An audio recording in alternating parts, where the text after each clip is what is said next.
the chair and speakers for session 1 to kindly take their respective seats as we begin the proceedings for the session on the Purdah system, cultural tradition and instrument of operation.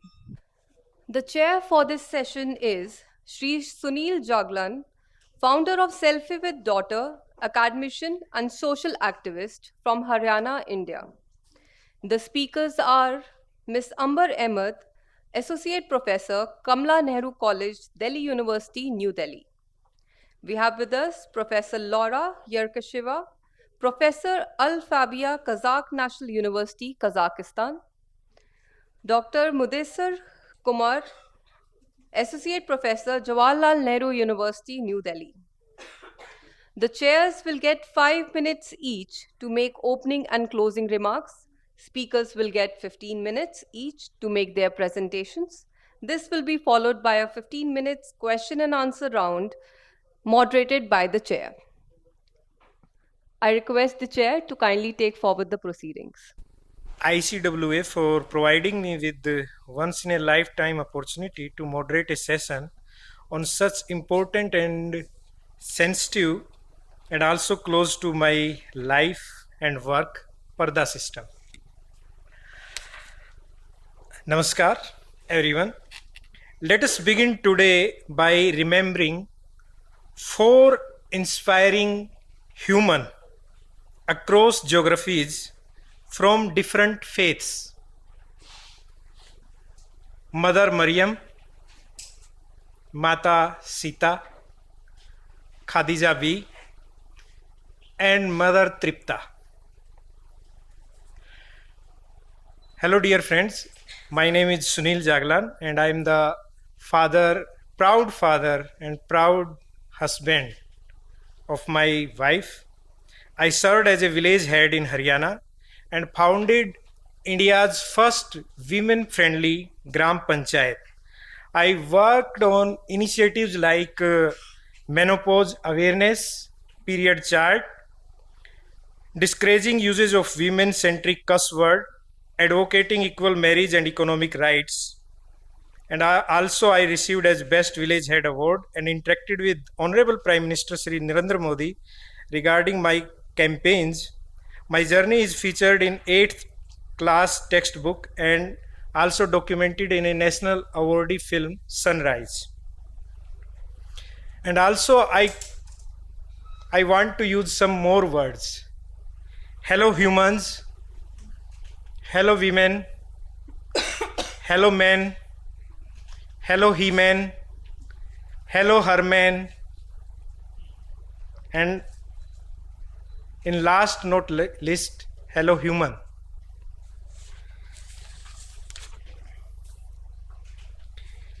It is my honor to present our opening speaker, Dr. Ambar Ahmad, the brilliant Associate Professor of Political Science at Kamla Nehru College, University of Delhi. And also she did journalism from Lady Sri Ram College, deep expertise in political theory. Dr. Ahmad illuminates the vital crossroads of faith, feminism, and religion. Her groundbreaking work on Islamic feminism, from her MPhil dissecting hijab debates to her incisive research on media grip on Muslim women narratives in India, redefines the discourse with unflinching clarity and compassion.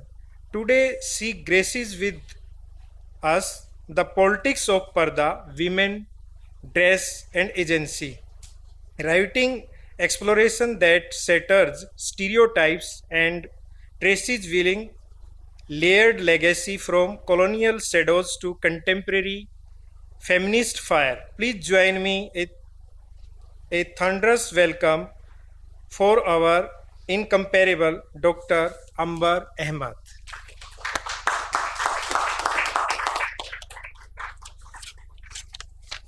I request Ms. Ambar Ahmad to kindly enlighten us with her presentation. Good morning. I would like to start by thanking the ICWA ICWA for giving me this opportunity. And since I have 15 minutes only, I'll go straight into what I want to say. At the outset, there are three things that I wish to state before I begin my presentation. First, I want to share a slight discomfort with the terms in which this topic has been framed. The term Purdah is not self-explanatory, and it is essential to problematize it, because what exactly do we mean by Purdah? What exactly do we mean by this term? Does it refer to the practice of women covering their heads when they're stepping out in public spaces, a term that is also known as veiling or hijab, or there are other terms as well? Or does it refer to the segregation of spaces between the public and the private, or between spaces that are occupied by men and by women? Does it refer to the limiting of women within the house and limits upon their mobility in the outside world, something that is also referred to as seclusion? Does it refer to all of the above or various combinations of the above? So I believe we need to problematize the term itself. Purdah by itself, what is this combination? What exactly do we mean by this terminology of Purdah? The second thing that I wish to state is that in my presentation, my focus is upon the first, namely the practice of veiling or covering by women when they step out in public spaces, and the debates around it in the contemporary world, particularly the hijab. And third, let me clarify that this presentation is not a defense or an opposition to the practice of veiling. It is simply an attempt to look at the fraught question without falling into the trap of binary oppositional meanings. The issue at hand is a very controversial and complicated one, resting on the intersections of gender, faith, feminism, colonialism, Orientalism, majoritarianism, and citizenship, identity, and so much more, actually. So I'm not here to present any answers, but to raise as many questions as possible. The veil is not an innocuous piece of clothing, self-evident. Also, from forcible imposition upon women to equally forcible removals, it has been a site of troubled engagements between state, society, and women, to name just a few actors.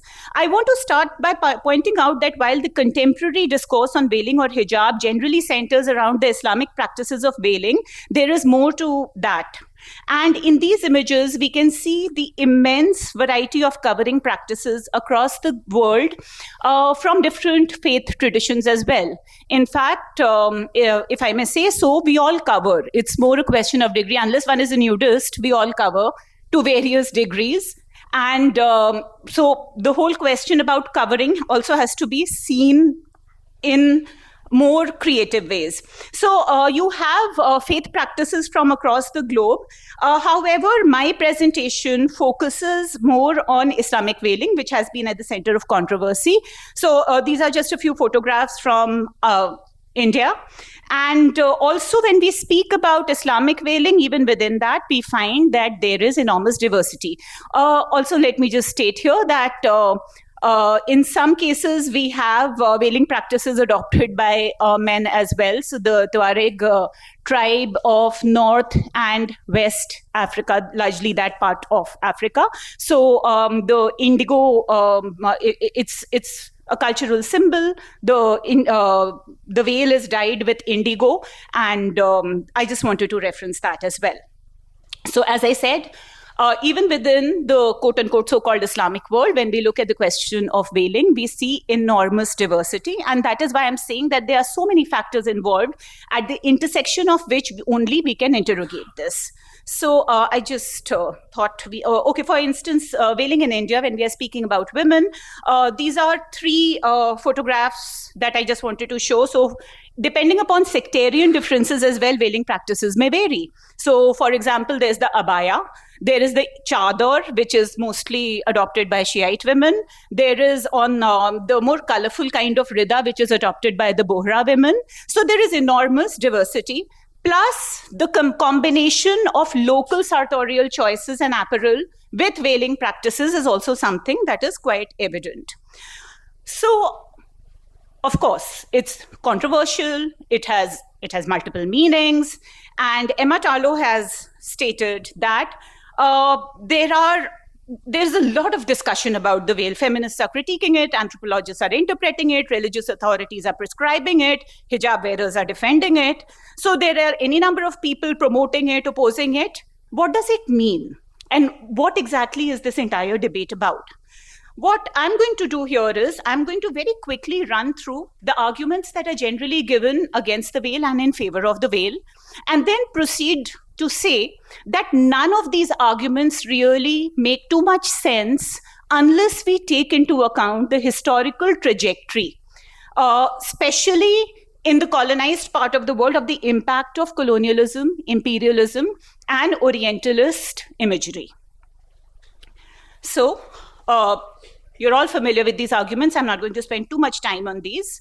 Veil, the arguments against the veil, that it's a symbol of sexual subjugation, it's a marker of patriarchal control of women's bodies and choices. It differentiates not just between men and women, but also between Muslim women and other women. An argument that has been given by Fatima Marnisi is that it is not a Quranic or Islamic requirement, but a means of controlling women in patriarchal societies. Also that it creates divisions within the community as well. It stigmatizes the so-called moderate Muslim who does not consider the veil to be a religious requirement and therefore fosters divisiveness within the community. One of the arguments which came up over and over again in context of France was that these practices, religious practices in general and veiling in particular, are contrary to the values of modernity, secularism, the separation between the church and the state, that any manifestation of religious identity in the public spaces is unacceptable. Also, that women who claim to be adopting the veil out of personal preference or choice are so deeply constrained by their context, by the socialization, that they do not realize the conditions of their own oppression. So by this logic, if the law does not prohibit wearing the veil, social pressure may render it obligatory. Coming to the arguments that are generally made in favor, those who defend veiling may do so on several grounds. Also, it's necessary to understand that many may be skeptical of the practice of veiling on feminist grounds, but would be willing to defend it on other grounds. The primary argument given by most hijab wearers is that it is a religious requirement that is obligatory upon the practicing Muslim women, and hence they veil. Many claim it through the right of through the vocabulary of individual rights or religious identity, saying that it should not be seen through the lens of patriarchy alone, rather as a public statement of their submission to God or their adoration of the Almighty. Another interesting argument in favor of veiling is that it challenges patriarchy by denying the colonizing male gaze access to women's bodies in the public space. It has also been defended on grounds of community identity, group rights, etc. And then, of course, there is what I personally believe is a fairly problematic argument linking the veil to a notion of security that it supposedly provides the wearer with. I find it problematic because any kind of assault against women is not a function of what they wear. Anyway, so the point is that none of these arguments that I have just presented make sense in a vacuum. What we need to also understand is the larger context. We have what is the trajectory that has brought us to the present moment? And in this context, I believe that the colonial discourse about the veil plays a very significant role. Speaking about colonialism, there are four things that I want to highlight over here. One is the construction of the Oriental female. The second, the veil as a justification for colonial intervention. Third, the veil as a barrier to colonial control and penetration. And fourth, the response from within colonized societies to this colonial narrative and discourse. So speaking of the first, that there you find that in the narratives of colonialism, there is a certain kind of projection of fantasies. There's a creation of the Oriental female as a kind of a phantasm. And in this context, I'm going to speak about particularly Malik Alola's work, The Colonial Harem. What is this? This is basically, colonial harem is a study of colonial postcards, which Malik Alola had collected and arranged by topic and annotated for study. These postcards were made in Algeria by the French during the first part of the 20th century, and they were sent by French tourists and occupying settlers to Paris with personal messages. Now, in a sense, these postcards depicted Algerian women staging the colonial fantasy of the French. Alula claims that these native women have been used as a means to represent a European phantasm of the Oriental female. Please take a look. So there is a preoccupation with simultaneous veiling and disrobing of the supposed Algerian woman. Now, what's the interesting thing is that these French photographers did not actually have access to Algerian women inside the house. So they hired sex workers to pose for these photographs, and then these photographs actually became a depiction of the Algerian woman. So these were used, these photographs were put on postcards, and then they became the symbol of Algerian womanhood. The other text that I want to draw your attention to is what you can see it here. Our Muslim sisters, please look at the subtitle, A Cry of Need from Lands of Darkness Interpreted by Those Who Heard It. So what happens here? This is 1906, and this book contains accounts of Mohammedan women ranging from Egypt to Indonesia. So obviously Mohammedan women are a monolith. There is no internal heterogeneity. Mohammedan women ranging from Indonesia to Egypt to any other part of the world, all of them are constituted by the same oppressive practices, and that is the only primary identity that they can have. So you can see the themes here, and some of the stuff that is written in the book I've highlighted over here. So you can see that, like, earlier they used to bury female infants alive in Arabia. Now they have found they have improved upon it, and now they bury the female, yet she lives on, namely by the veil. Again, the bright, refining, elevating influence of women has been taken away from society forever because she is veiled, or she is behind the lattice of the harem. Now, this veil, not just in Algeria or in Indonesia or in Egypt, but across the board, we find that as part of the colonial project, there was always an attempt to use the status of women as a justifying device for colonial intervention. So in this case, it was the veil. In any other context, it could have been anything else. And hence, what Gayatri Chakravarti Spivak says, that white men saving brown women from brown men. The other thing regarding colonialism is that the veil was also seen as a barrier to colonial control because it indicated that something was being withheld, something was not being offered. And in the colonizer's eye, the resistance was in a sense condensed in the veil. It was an obstacle to visual control. So Frantz Fanon has written in Algeria Unveiled that there's almost like a kind of an obsession with veiling practices. And in fact, Algeria becomes a battleground for this. For those of you who have watched Battle of Algiers, you would also have seen the deployment of the veil as a kind of strategy of resistance as well.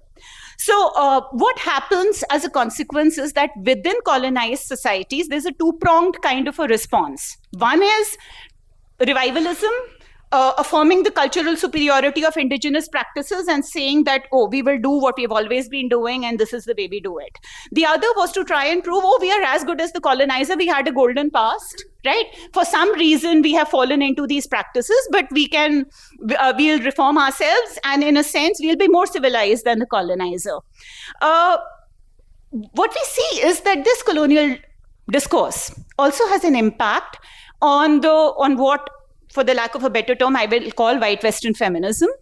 Now, this is something for which it has taken a lot of flack because the same feminists who questioned the legitimacy of colonialism and also had been fearless critics in their own societies ended up reiterating stereotypes regarding the veiled women. One example, Simone de Beauvoir, second sex. Just please go through the text on the screen. So again, the entire idea of Muslim women across the world as a kind of a monolithic category and a very Orientalist vision of life within these societies. Then, when we look at the post-colonial state, in many parts of the world, Turkey being one example, you find that the unveiled woman becomes a national trophy. So, Denis Kandeoti quotes from Aishik that a photograph of an unveiled woman was not much different from one of a tractor, an industrial complex, or a new railroad. It still merely symbolized yet another one of men's achievement. Once again reduced to mere objects, women were in these images at the service of a political discourse conducted by men and for men. Now here, let me just make a quick distinction. Of course, there would be any number of women who would have chosen to unveil on their own. The point is not that. In many cases, the compulsory or forcible unveiling was also about the whole narrative of the modern post-colonial state, and hence the projection of women as some kind of a national trophy. I want to just very quickly run through what are the contemporary... Pardon me, please. Time check. Done? Over? I'll take 3 more minutes if I may. No? Please. Okay. 2 minutes more. Okay, I'll run through this slide. I'm sure you can see these. Maybe in the question answer session, we can look at it. I want to highlight just a couple of quick case studies. France and India. Please take a quick look at these images. This is what is called a burkini. Basically swimwear adopted by many practicing Muslim women, which basically meets their covering needs. This is an image from Nice 2016, where a woman was asked to disrobe, take off her burkini on the beach, and she was given a ticket for not respecting good morals and secularism. This is an image from India. Many of you will recognize. This is the Oscar-winning musician A.R. Rahman, and that is his daughter, Khadija. Now, this was a controversy that blew up a few years back, I think 2019, when A.R. Rahman shared this photograph of a celebratory function somewhere. And there was predictable reaction about, him imposing medieval tyranny on his new age daughter. Now, he, in response to that controversy, posted this picture in which there are the women of his family, his wife, Saira, and his 2 daughters, one of whom is not in a veil and the other one who is in a veil. And as you can see here, the hashtag that he's put is freedom to choose. This then blew up further, and Khadija had to sort of step in and say that, my father is not forcing me, and my dress choice is my own, etc. I don't have time, so I will not go into further details here. But anyway, her point was that, you have no business bringing fathers into any issue when it comes to a matter of something that I am choosing to do. Anyway, very quickly, I want to just draw a few conclusions here. First, can the veil be oppressive? Of course, yes. Is it an imposition? In many, many cases, of course it is. However, there is no singular set of meanings that we can attach to any social practice, including the veil. To say that it cannot be anything other than a patriarchal device for sexual control of women, or that women who claim to be choosing it are only doing so because they are delusional, they're laboring under false consciousness, they've been so badly socialized, they don't even realize or recognize the conditions of their oppression, I think that is analytically reductive and also intellectually arrogant to make all these assumptions from the outside. There can be any range of reasons. I don't have time. I won't go into it any further. I'll skip this one. But in the case of France, I do want to highlight that this entire narrative about a kind of universalism or a kind of secular neutrality needs to be interrogated. Because, for example, in the case of France, what matters is not really how much is covered, rather it's a question of who covers and for what reasons. For instance, burkini is a threat to the secular character of the French Republic, but the wimple is not. Just to reiterate that point, this was something that was doing the rounds at the time of the Nice incident. Also, a crucial distinction needs to be made between veiling and seclusion. In most cases, the two practices are presented together as inseparables, two ways of keeping women out of the public domain, but veiling does not always necessarily entail seclusion or seclusion veiling, and the impact of these two practices can be very different for women. Therefore, this needs to be challenged. For many women, the veil has served as the means of escaping seclusion and gaining access to public spaces, something that Fadwa Al-Gwendi, the anthropologist, has documented extensively. Another essentialism is what I've already said, that the whole idea of delusion and false consciousness, etc. Again, something that needs to be understood more deeply. It's more complex than that.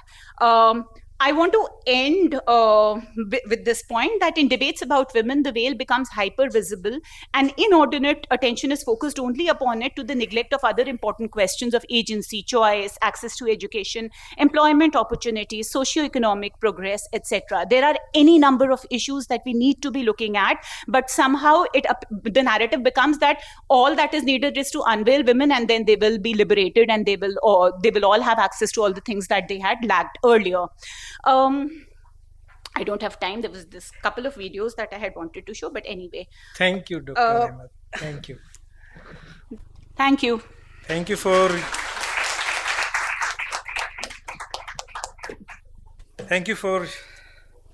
insightful presentation. It really opened up gates for more discussions on the same.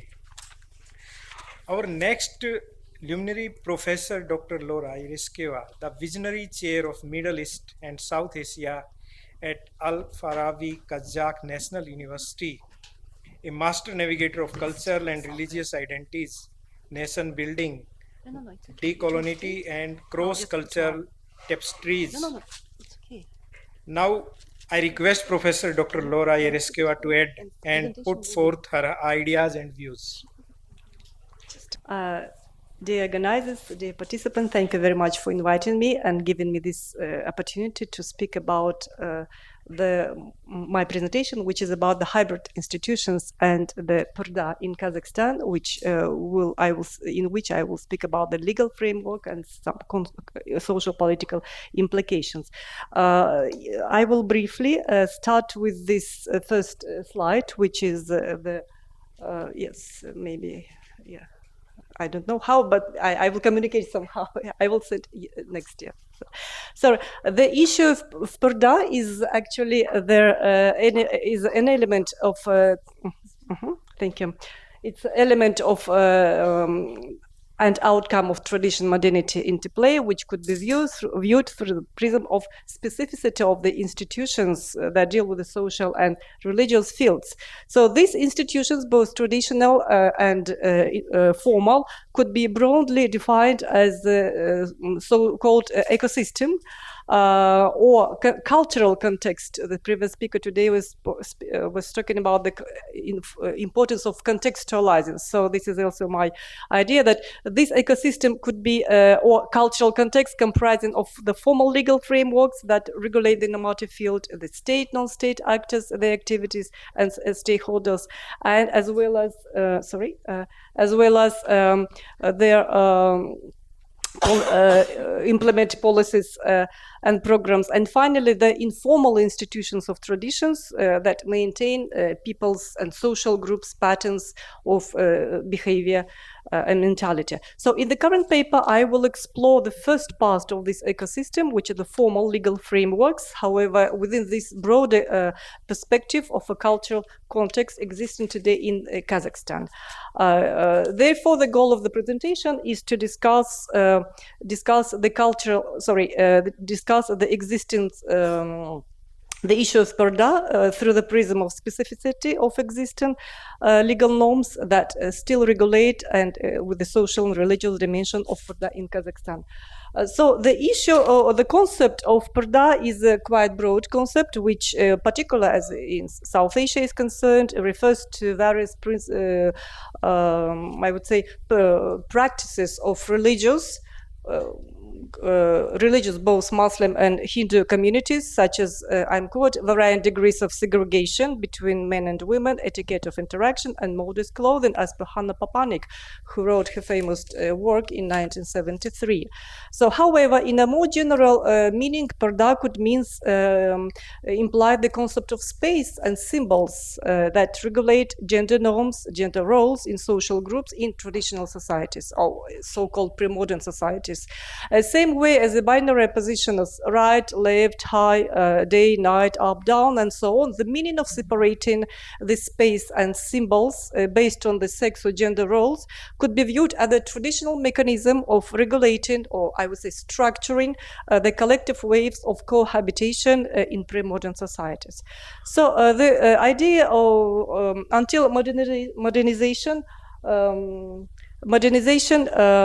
this meaning invariantly modified to various extents and embracing many dimensions, such as state, status, position, power, roles, education, activities, so on, was an important modus vivendi in all societies, including Western.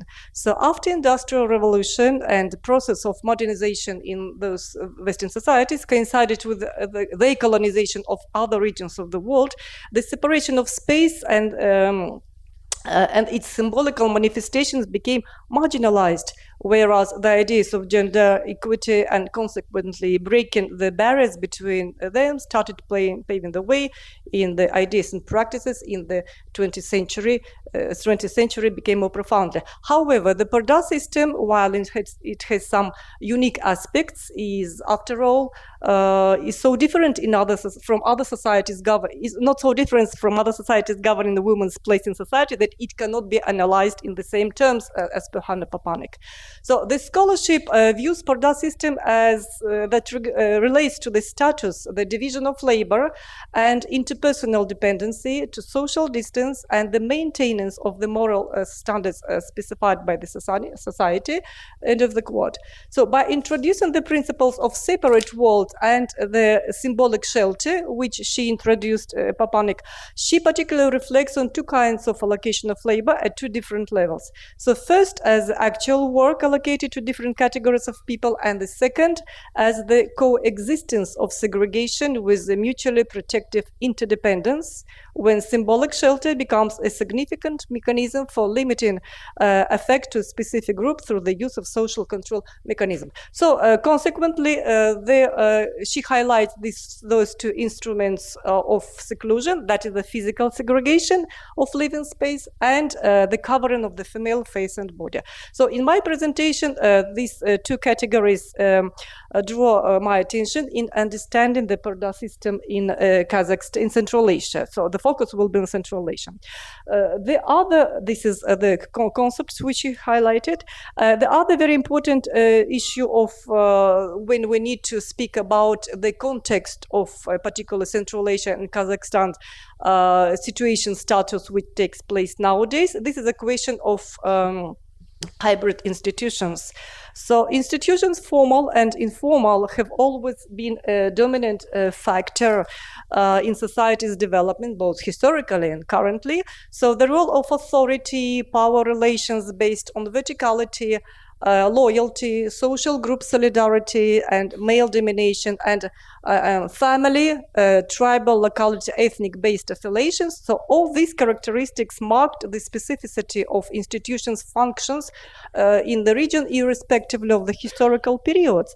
Even under the Soviet period, with its, I would say, radical modernization and secularization approach, these power dimensions of the of traditional institutions have been evident, and the state as a new power regulator rather severely fought against all these, as it called, backward feudal relics. So yet at the same time, the state agency itself at that time, throughout 20th century, performed in principle the same functions, or strict authoritarian vertical, thus becoming a modern substitute to the previous tradition of power relations. So this undoubtedly has impacted the further patterns of formal and informal institutions evolutions its trajectory in already independent Central Asia. So in the post-1991 period, when the countries of the region became independent, they faced a challenge of building a new type of institutions based on entirely topologically and functionally different opposite paradigm, grassroots, horizontal people's participation and engagement vis-a-vis the existing vertical of power authority. So, and since then, Kazakhstan has been still developing its institution, as well as they need to tackle all these dichotomies like modernization and authoritarianism, on the religious renaissance and various interpretations of religions, increased participations of girls and women in social and public life, and at the same time increased pressure and domestic violence and bias against women and other gender-based group. So nation building and post and decoloniality syndrome, ethnic, language, religious diversity, minorities and nationalism. So with this very diverse background which we have in the context, now let me see how the Purdah system, I will follow this term Purdah system, as a segregation of space and as a veiling of woman, how it takes place in modern days Kazakhstan. But first, I would like to show you a little bit of the history at play when we speak about particularly Kazakhstan, which stands from other regions of the countries of the region. Historically, the vast, huge territory of the Kazakh steppe has this gender-based dichotomy has its own specificity, following the ways of living, as we see here: nomadic, semi-nomadic, sedentarian, transhuman, semi-sedentarian. In such diverse form of economic ways, the segregation of space, of course, varied.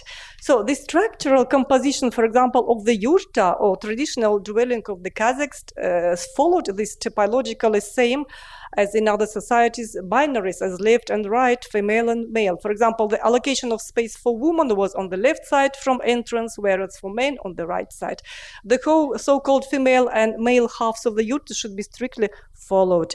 During the nomadic migrations or camping, which took place 2 times a year in summer and autumn, the physical segregation of space has also been followed. However, there was no segregation of public space during the times of assembling the yurta or during these migrations. So that was because of the need to produce collective efforts and jointly participate in the shared activities for the collective good.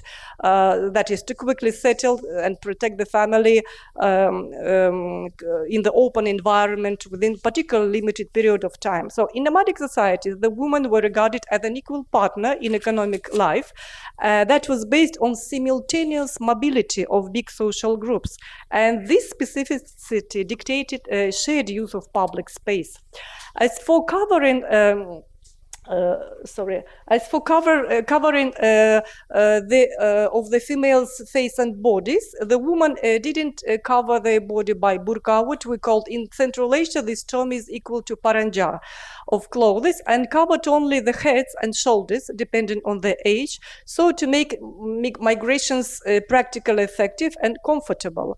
In different parts of Kazakhstan, there were various types of styles of headdresses. However, this range included, quite wide range included taqiyya for children and youth, traditional long conic headwear of the bride, which we call saukile, everyday headdress as burek, equally for men and women, kimishek. This is a head cover in the form of turban for senior women that covered their head and shoulders.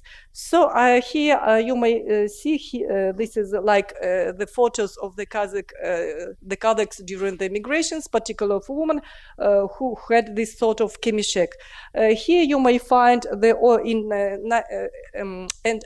end of 19th, early 20th century, there was very popular such type of anthropological research made by the colonizers, or in that case were the Russian authorities who absorbed in making photography in the local populations. And here the photograph at the end of 19th century, the family who posed of some Kazakh family in different headdress. So you may find here on the left, extreme left, this is a burek, which were worn equally by men and women, as I told you. Then the children was also used to have this burek on their headdress. Same way, saukeli, this is a long conic dress, and kimishek, this is an elder senior woman sitting on the right, at the in the low right of this.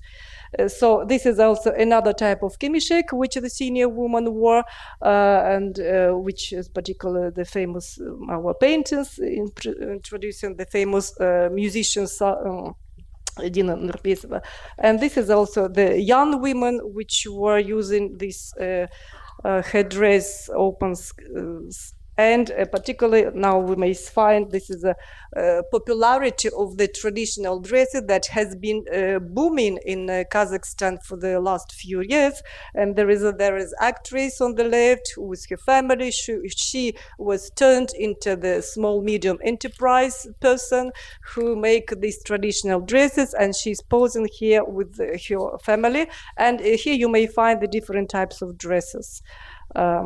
So under the Soviet modernization, within the 100 years, the Purdah in Central Asia had been raised twice, as I told you, during the Soviet modernization in 1920s, 30s, and at the end of 20th and beginning of 21st century. So the radical Soviet modernization and secularization vigorously banned, of course, all attributes of traditional lifestyles, and including the prohibition of seclusion of women, full cover of the head, body, like burqa, niqab, as I told, paranja. So the introduction of mass education for all removed the barriers for joint education throughout, especially 1950s. You may find some classes with separate teaching for girls and boys. However, in Soviet Kazakhstan, this new type of higher education has been established to prepare the school teachers of modern secular types. The first being the Binational Pedagogical University in 1928. It was established in Farabi Kazakh National University nowadays in 1934, and Women's Pedagogical University, which had been established in 1944, particularly for girls who came from villages to city. To make the, and here I'm using the photographs of those 51 assembling of librarian workers of the Kazakhstan who were just, there is no separation of space. There is no veiling of women. I'm using this from our archives because my grandmother was a librarian, head of librarian, so she was participating in these meetings, and she spoke a lot of all this type of activity targeted, as well as this. In 60s, you may find absolutely new type of woman. So coming to nowadays, independent and globalized, nowadays the Purdah system became again highly highlighted in the society. The first constitution of the Republic of Kazakhstan in 1995, as well as some other versions, the latest one of the 2022, states the democratic, secular, legal... Pardon me, Dr. 1 minute, I'm just coming to an end, 2 minutes actually. Legal and social states, so that no one is a subject to any discrimination on the ground of origin, social, religions, property status, language, and so on. So this basic legal document provides the general ground for gender-based and religious policies.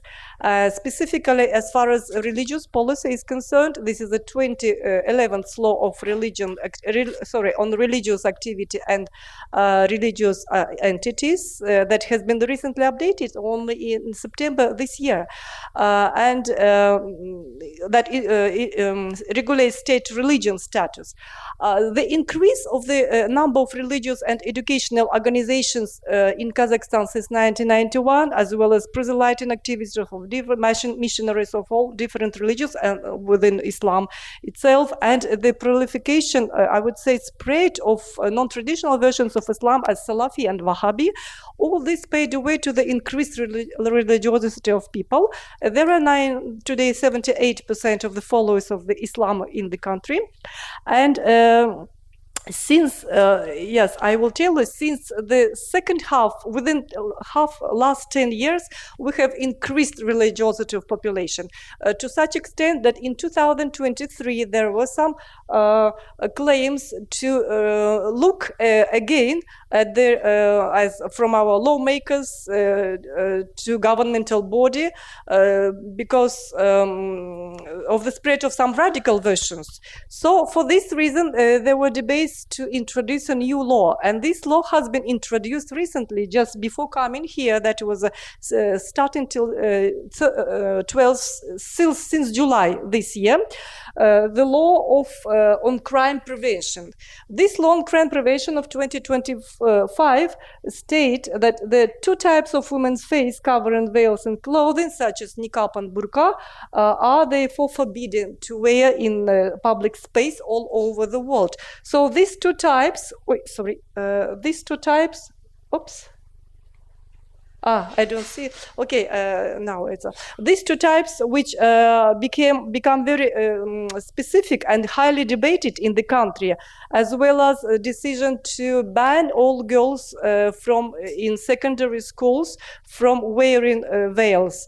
So this is we may say that and President Tokayev himself, particularly this year, mentioned again that public interest in national dress has grown and has begun to be worn in schools and other institutions. Increased demands have led to the opening of tailoring workshops and the emergence of new brands and stores, thus wearing national dress vis-a-vis religious dress, particularly becoming commonplace. As he mentioned, this is a very positive trend. Rather than wearing black robes that conceal one's face, it is much better to wear clothing in a national style. Our national dress vividly emphasizes our ethnic identity, so it needs to be widely popularized. So we may find this is a two elements of dichotomy: national versus religious, transnational religious versus local body segmented national. And the same trend for increasing and then banning the niqab and burqa have been made in other countries of the region as well, namely in Tajikistan in 2024, Uzbekistan and Kyrgyzstan in 2025. So we may find that I will skip some other element. Yes. Pardon me, please. Yeah. So what I would just conclude in 2 sentences, that the hybrid institutions which are the basis of our, which regulate our norms, by them, not Western styles fully, as we may say, sometimes normative Western modernization style formal institutions, as well as the increasing role of traditions, which in case of Kazakhstan and Central Asia, acquires the national element or ethnic-based element. And this is these dichotomies coming into opposition towards a religious one. However, at the same time, we may pose a question: to which extent the national could be ethnic could be versus religious or not. This is also part of our identity, and so the question is open. That I think we need to elaborate on this more in future. Thank you very much for your attention, and sorry for taking more than time. Thank you. Thank you, Dr. Laura, for an amazing discourse on hybrid institution. Thank you very much.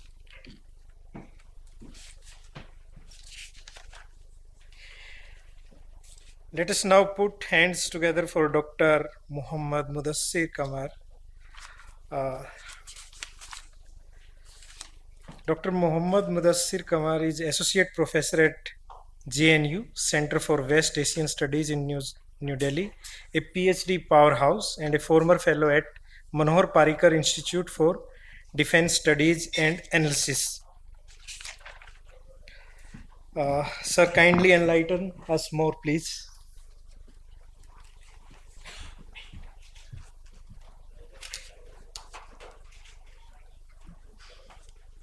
A very good morning everyone. First of all, thank you very much for having me here. First, I must compliment ICWA for taking this initiative and speaking on, or having a platform for discussing issues of women, Purdah system, and many more. I'm saying this because often in the discourses on international relations, and I come from international relations studies, the issue of women largely gets completely sidelined or ignored, or it's often just a additional point and never takes center stage. So bringing it to center stage, I think the acting Director General, Ms. Nutan Kapoor Mahavar, and her team, Avni, Sugandhi, and Stuti, I think they need to be complimented for this. Yeah.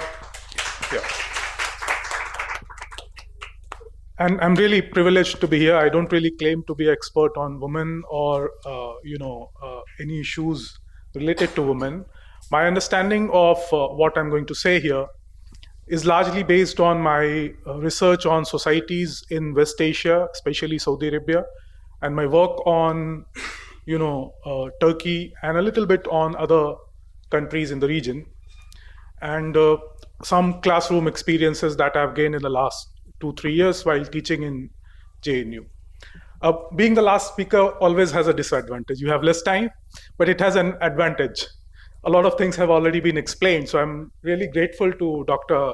Ahmed and Professor from Kazakhstan for really making my presentation, making my life easier. I was really thinking that how do I explain many of these things, especially related to Purdah system or hijab as a system or different aspect of hijab.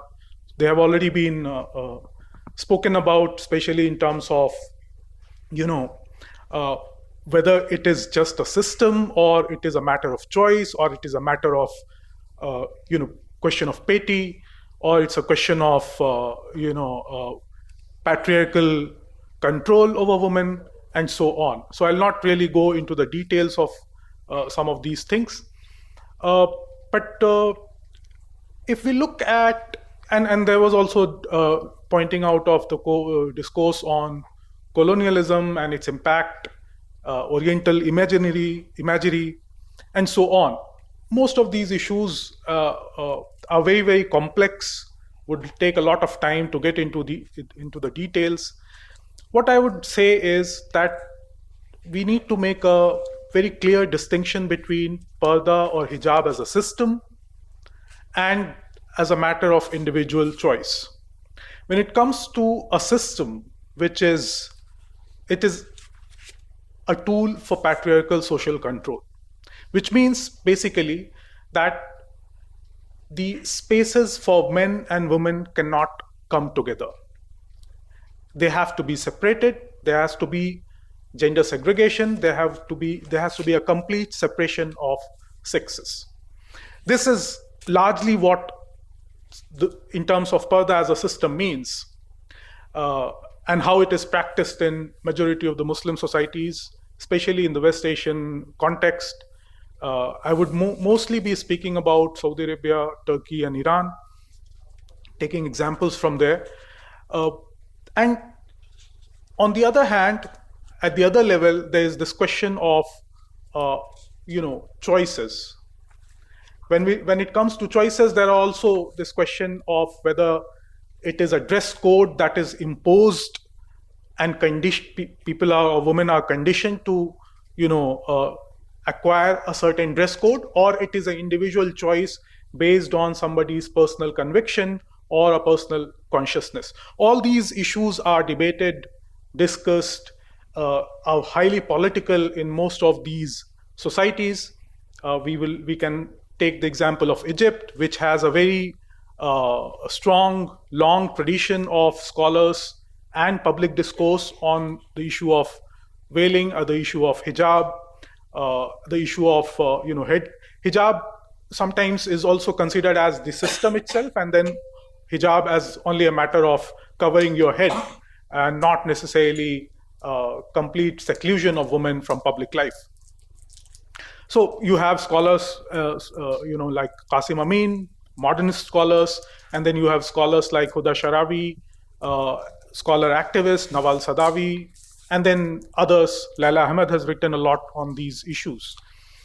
When it comes to the three countries which I have chosen to speak on, Turkey, Iran, and Saudi Arabia, we see a very different trajectory, a very contrasting trajectory as far as the evolution in terms of the issue of women is concerned, issue of veiling is concerned, and then the discourses that we see there in today's time. If we look at, for example, Turkey had a very strong modernist, secularizing Kemalist, under the Kemalist era, tendency where state was imposing on women or on other aspect of life as well as to how to live or how to be in public life, which meant that women with any kind of veil or any kind of traditional attire were not really appreciated.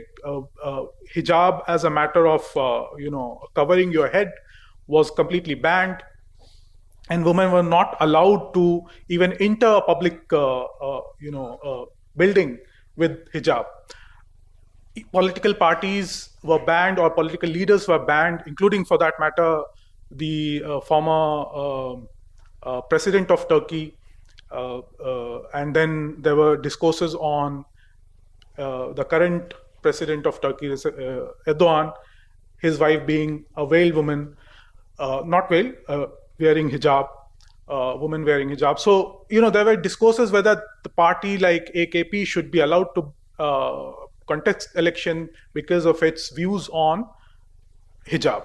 Eventually, obviously, this has changed, but with this change, there is a tendency to suggest that women who do not practice hijab, who do not cover their hair in public, are perhaps or are somehow have lesser moral standing as far as the society is concerned. So you have this two very binary kind of discourse where the question is not whether the woman has chosen to wear whatever she wants to wear, but it is the state or the society that kind of subscribes or imposes a certain dress code on them.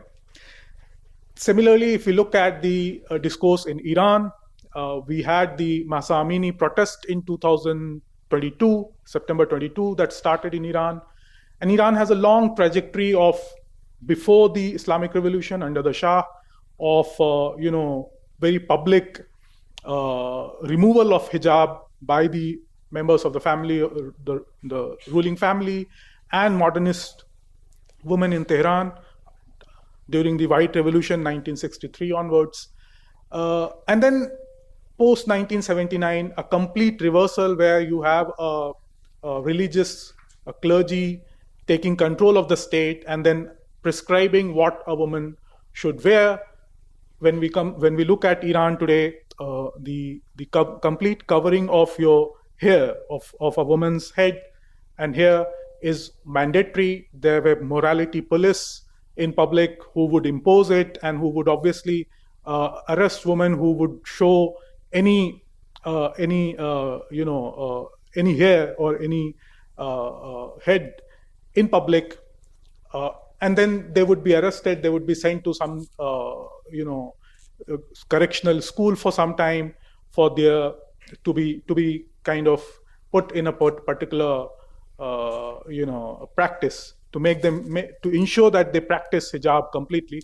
Obviously, I mean, the process of hijab practice in the case of Iran is chadar, and we have seen in the case of the Mahsa Amini protest that women with hijab and women without hijab, or trying to say that we don't need to be told what to wear, coming out in protest against mandatory imposition of a dress code. So again, very contrasting, very dichotomous kind of discourse, a very dichotomous kind of practice as far as Iran is concerned.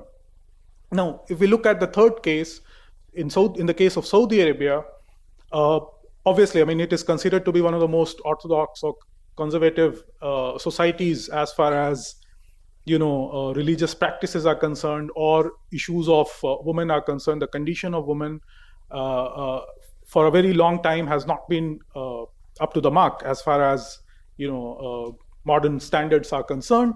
But what we have seen in the past 10 years or even more is that there is a greater push from the state as well as from the population, from the people, to relax or remove some of these restrictions, especially in terms of women, restrictions such as the guardianship, practice of guardianship, practices in terms of restriction on what kind of education, what kind of work can women choose, and so on. So, and this is not something that is happening only, I mean, largely it is understood that it is a top-down approach where the Crown Prince, the current Crown Prince, Mohammed bin Salman, is in trying to bring economic reforms. He's also loosening the social structure in the country. From my research, what I have observed, it is that the women and the people in Saudi Arabia themselves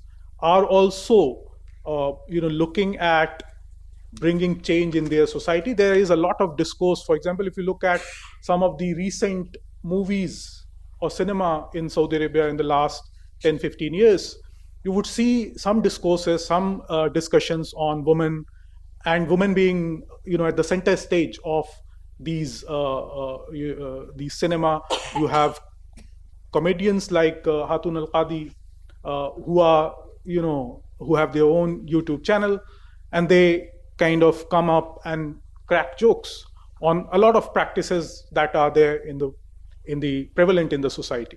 So if we look at it collectively, I think there are three aspects, and this is mostly from an Islamic feminist perspective.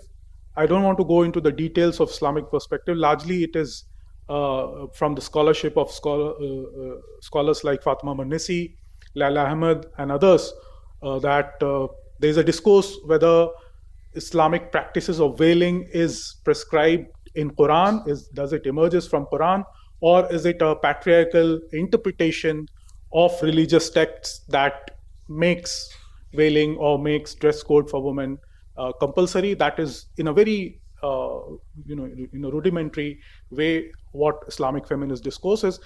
But there are three aspects that becomes very important: the question of female agency, women agency, the question of individuality, and the question of piety. Piety in the sense that because of your own calling, your own calling based on faith, that you choose to cover up yourself, including your hairs, or sometimes even you're using veil or niqab when you go out in public. There are, and I'll conclude with this point, that when it comes to the issue of wearing hijab or any kind of choice that women are given, it can be both. It can be a regressive patriarchal control practice which prevents women from achieving their potentials or playing a role in public life. And at the same time, depending on the context, it can be empowering as well, wherein that gives women an opportunity to be able to play a role in public life. So I think what we need to do, or what one needs to do, is to keep away from binaries, to keep away from judging a woman for wearing whatever they wear, and perhaps it should be left on individuals to make choice for themselves. Thank you very much. Thank you, Dr. Muddassir. Actually, I want to say a sentence. We are all born from the scared strength of womanhood, embodying the profound power of life's creation. हम सभी नारीत्व के पवित्र शक्ति से जन्मे हैं जो जीवन की सृजनात्मक शक्ति का गहन प्रतीक है. Thank you, everybody. Everybody did a great job. And I want to say something different, but you have to raise your hands actually. If you are agree, you can raise your hands, please. I will say some sentences which you can say, these are the conclusions from our esteemed speakers. There are two different thinkings which is working all across the geographies all over the world. I am saying first point. These are regarding against the Purdah system or in favor of the Purdah system. You have just raised your hand, please. First, restriction of personal freedom.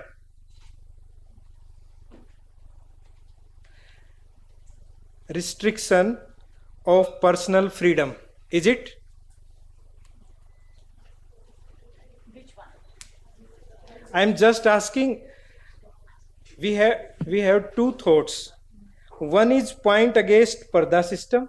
The other one is in favor of Purdah system. I am talking only about Purdah system. Is it restriction of personal freedom? Yes or no? Yes? How many? Okay. Then I will ask something else. Is it expression of faith and spirituality? Yes? Is it the symbol of gender equality? Or is it the symbol of gender inequality? No? These questions cannot be answered in yes and no. Why? Because there is no yes or no answer. There is no yes or no. Okay. I appreciate your honest answer, but I'm from a village and I came across nearby 5,000 villages all across our country. And then I also do some survey from 2014 to 2024. Nearby 18,400 persons participated in our Purdah system related baseline survey. Recently, you also read about me in my campaign Gali Band Ghar, Abuse Free Home. I started that campaign in 2014, and in last year I published actually a report. 55% of the people of India use abusive, or we can say women-centric cuss word.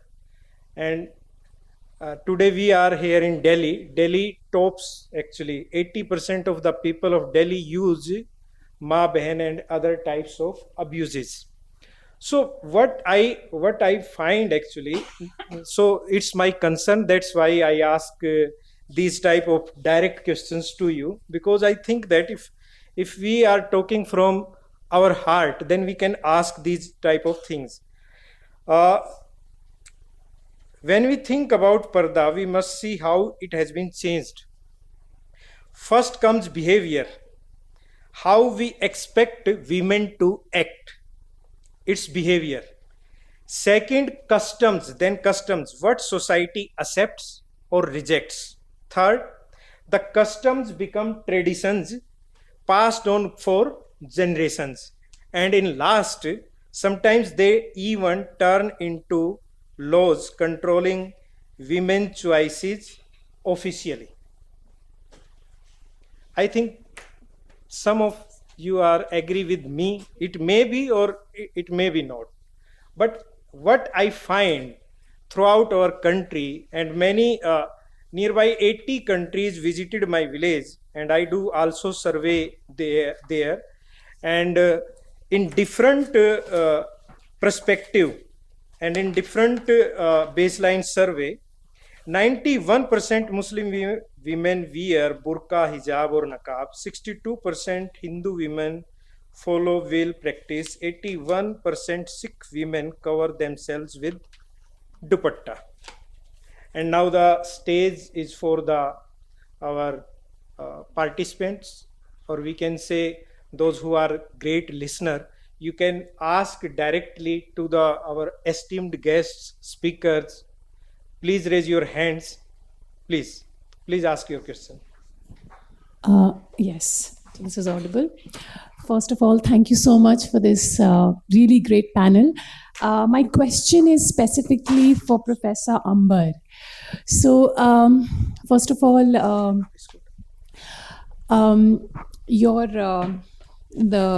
I share with you your discomfort, in the framing of this panel, at which you expressed at the outset, because somehow we are reproducing the same colonial discourse in negotiating about hijab in binaries.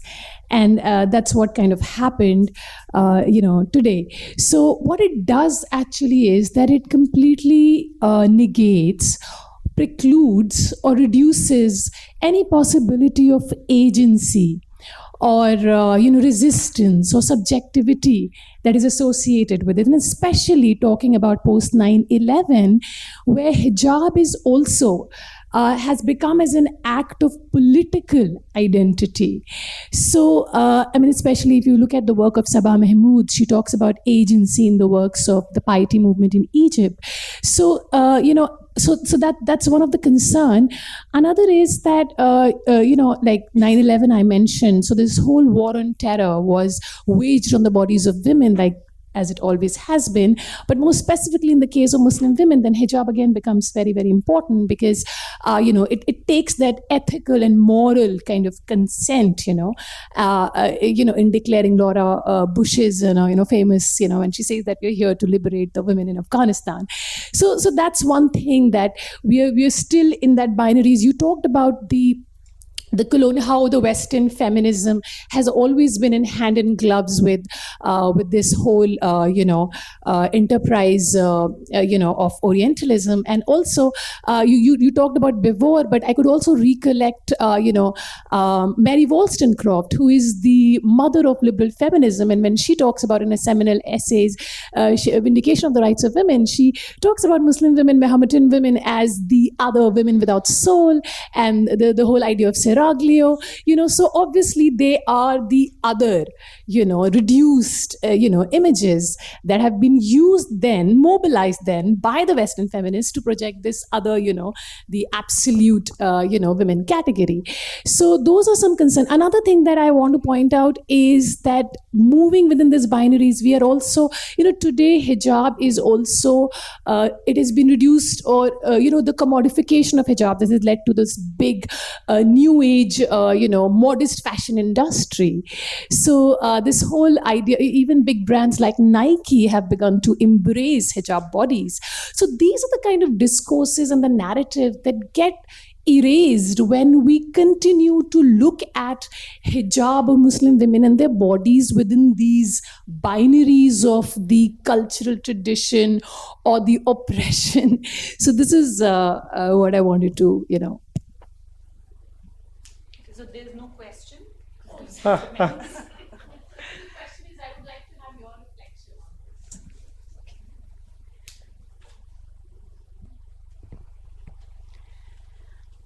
I think I've already touched upon the entire thing about colonial narratives and so on. Having said that, I think it's also important to recognize that while of course we need to question binaries, we also need to be questioning this entire framing and all of that. But I also have a discomfort with, how do I put it, a kind of another narrative that is going on, a kind of romanticization of the hijab as well. So again, the whole thing about when everything is turned into a system where there's very little scope for making individual choices, because women negotiate dress choices, hijab being only one of them, in very complex ways. It's not just about the hijabi woman or the non-hijabi woman. Any woman dresses often according to context, according to comfort, according to concerns about sometimes safety, etc. So when the whole question of dress choices is a very, very complex one, which is why we need to be speaking of a concrete other, borrowing from Sela Ben Habib, rather than speaking about any kind of generalized other, whether we are speaking of the hijabi woman or the so-called unveiled non-hijabi woman. Speaking about, like you spoke of, wars being conducted on the bodies of women. Cynthia Enloe has written extensively about this in context of Iran and Afghanistan. Just one thought that does come to my mind is that given geopolitical considerations, the same political dispensations that have bleeding hearts for the women of Afghanistan or Iraq or Iran will never rock the boat with Saudi Arabia, for the simple reason that geopolitical compulsions will dictate that they keep their relations steady, stable, oil politics, and all of that. So yes, one thing I'm very clear about, that particularly at this particular historical moment, for me, a lot of Western white feminism stands completely discredited, not just on account of the narratives, the selective concern for particular women at particular junctures, suiting particular kinds of politics, but particularly, specifically, because of their absolute disregard for certain women who are victims of, let's say, genocide, but who do not appear to exist at all. So yes, of course, I'm not saying that like it's kind of a monolithic thing, but yes, I do lay a lot of crimes at the feet of certain kinds of discourses of mainstream Western feminism. Not all, obviously. That's not a monolith, or that's not a homogeneous category at all. Thank you very much. Can we put the question like this? I am asking my question from Dr. Laura. You talk about hybrid institution in religion and state. How do these mixed groups shape decisions on Purdah, and what does it mean for women's voices in Kazakhstan? Thank you. Thank you very much. This is when I also spoke about the hybrid institutions, perhaps not to much extent, which, by the way, followed the Homi Bhabha's approach on shared space. And he was there talking about, in his 90s work, Locality of Culture, he spoke about the follow-ups of those previous colonial practices and in the local environment, and how this shared news, I mean, when we cannot speak about particularly in Central Asia, we cannot speak about any issues without the referencing it to the previous, as I mentioned, whole ecosystem of institutions which we inherited. And we inherited the secular, democratic, socialist, or maybe, I mean, with variations. What we have now, we are in Kazakhstan, when I mentioned that 72% followers of Islam, and we had a huge diversity in our country. We have ethnic diversity, linguistic, and religious diversity. So how to accommodate the rights and needs of all people within one nation, it's actually an important question. So how to achieve this social cohesion, and to make these binaries, as far as our country is concerned, is not productive at all. Because we are imposed to make these binaries, by the way, as a reaction towards our colonial heritage, or as some may argue it is a semi-colonial heritage. Somebody may say it's not colonial at all. I mean, a Soviet heritage with all its pluses and minuses. And at the same time, we need to accommodate the existing realities, the increased religiosity of the people. So how to make a balancing of that? And for this reason, there should be no so-called extreme actions as to, I mean, we need to regulate this without going to extremes, whether left or right. win extremes. Thank you. So this is the whole topic should be discussed at length. I mean, it's just the beginning, I think. Greetings of the day, everyone. Can I continue speaking? Am I audible? Thank you very much. We will discuss after the lunch. It's actually lunch time, so we will take lunch, and after that, please. Sorry, everyone. We can move. We're already running short of time, so we can take the discussion over lunch. You can always interact with our speakers and chair. Is that okay? So I kindly request all of you to join us for lunch, and the next session, session 2, will start at 1:45. So we have a 45 minutes break. Thank you.